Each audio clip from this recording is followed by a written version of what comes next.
What you just saw is footage of protesters from slightly earlier this week at the Tennessee State House demanding action on gun reform. You know, because there's constant shootings and people are sick of it. Well, the Republicans there are sick of something too.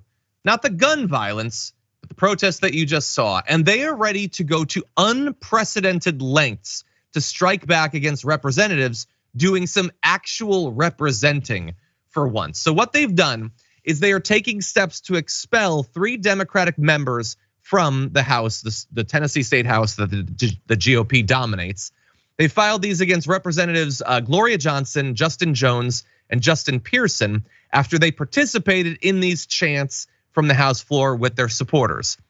The resolution that the Republicans filed declared that the 3 had participated in disorderly behavior and quote, did knowingly and intentionally bring disorder and dishonor to the House of Representatives. Well, perish the thought.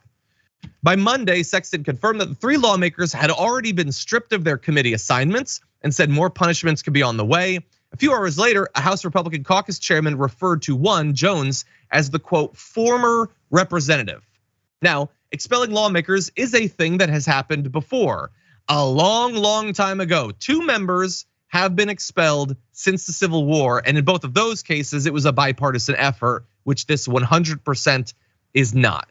Now, before we comment, I wanna give you a little bit of video of one of those 3, Justin Jones, talking about what's happening. So what's going on here in Tennessee today? So 3 of us lawmakers who stood with our constituents demanding that they take action, and hear that thousands of people gathered on Thursday talking about the crisis of mass shootings. We've been kicked off our committees as representatives elected by our constituents. Each of us represents 78,000 people, and our people are being silenced because they're kicking us off committees. They're threatening to take a vote to expel us today. Our member ID badges have been shut off. Our representative ID badges have been shut off. And this is not what democracy looks like. You know, we are elected to serve our constituents, and I'm the youngest Democratic lawmaker here, the most diverse district, and by shutting me down, they're shutting down the voice of my constituents. So this is one of my constituents, Ms. Brooks, and so whose family was hit and you know, a victim of the White House mass shooting, and so we're here to speak for them. And they wouldn't even let us speak for our people. They wouldn't let us talk on the floor. They shut our microphones off. They shut our voting machines off. We couldn't even talk about the issue. And so when we went to the well to force the issue, they called us insurrectionists and are now trying to expel us from the legislature. So a few more days passed and we now find out that they are pushing for a vote on Thursday to formally expel all 3 of those members. And by the way, when that was announced, here is what the reaction was like on the House floor. Fascist, fascist, fascist, fascist, fascist, fascist. I think a case could be made. Dan, what do you think? I think, you know, I'm still a little bit hot from the last segment. Republicans are the biggest whiny, elected Republicans especially, the biggest whiniest babies in the country. Y'all, I know this because anytime you send a Republican over to England, they get mollywopped. But it's like, have y'all seen how Parliament work? Like how most parliaments work? It's so like fake. I hate the fake order and the fake like respect that you get in Congress. It's like, oh, the gentlewoman from the great state of whatever shall sit down. No, we're paying those politicians quite a pretty penny. If you look at taxpayer money, you look at like the average salary a representative gets compared to like anyone else, even on the state level. I want them to fight. I want them to argue.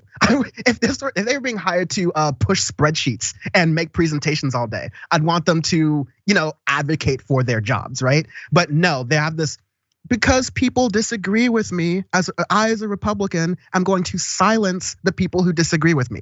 Fascism is an understatement there. It's hypocrisy, and not the Republicans care about that. But this is the kind of stuff that you usually see for like progressive who speaks about Israel. Since when did guns become the third rail? And I mean, of course, there's been the third rail in politics for so long. But how come you lose your right to even speak or sit or represent people just for leading a protest, which is what politics is about, to stop people from dying of gun violence, which is repeatedly happening in Tennessee by the hands of regular citizens and by the hands of cops.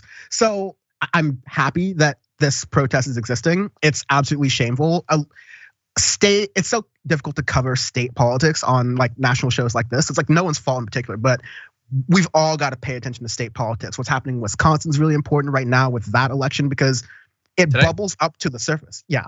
it bubbles up to the surface and has ramifications in these, Tennessee, not so much a swing state. Wisconsin, very much a swing state.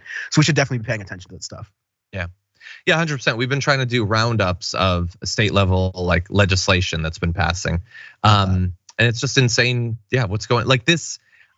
I don't know how this isn't a national story. I mean, I guess I do on a level. Donald Trump waved. I can see the photo right now. He doesn't look happy, but it's a wave. So I guess that's 3 days of news right there. They're gonna knock 3 people out of the house because they chanted. And again, how many times have we talked about hypocrisy in the time that you've been involved in this channel and how little that actually matters? But the idea that they could attempt to build this veneer of free speech warriors. We just love free speech. We don't like people who get triggered. We don't like people being canceled. These are values that we hold. Oh, you chanted something I don't like? Your political career is over. Or like them talking when some people got locked up for breaking into the Capitol and trying to kill Mike Pence or whatever. They said that was election interference, that was canceling out the votes of those people, even though the election was done, literally months over. They can't beat these 3 representatives, so they just eliminate them. So look, it would be easy to say, well, kind of feel like this is a slippery slope. Feels like if you could do it in this case, you could probably do it in a lot of other cases, and they might not like where that goes. But I have no interest in that slippery slope. This is 100% unacceptable. I'm, I guess, dumb, naive enough to think, well, surely by Thursday they will back from the brink. Because if they do not, I don't know to what extent the Democratic Party in Tennessee can, but they need to shut down the state government. Protesters need to make it impossible for government to function until those people are put back into their office. Or else, what's the point of it anyway? Why allow a fake democracy to continue when it clearly doesn't exist in fact?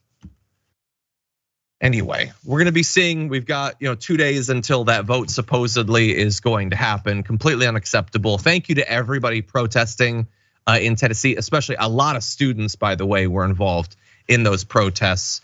We're gonna see if maybe we can get one of those 3 on the show. It'd be great to get them on tomorrow. So Mike, maybe we can make a note of having one of those 3. Maybe Justin Jones, if he's, it looks like he wants to interact with the media, to tell their story and to try to see what we can do to change this result.